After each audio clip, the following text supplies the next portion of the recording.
Dizem que minha casa tem cheiro de cachorro, e talvez tenha mesmo. Cheiro de abraço que não cobra nada, de felicidade correndo no corredor, de patas que sujam o chão, mas limpam a alma. Às vezes acho que, se o amor tivesse cheiro, seria esse. Aqui o despertador não toca, late. O sofá virou território sagrado, e a porta sempre se abre para um rabo abanando. Já me disseram que parece bagunça, mas eu vejo lar, porque casa perfeita demais, às vezes, só esconde solidão bem decorada.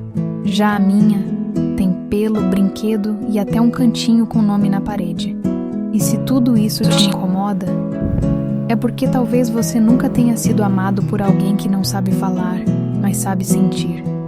O cheiro é de cachorro, sim, mas é também o cheiro do que a maioria anda procurando há tempos: amor, de verdade.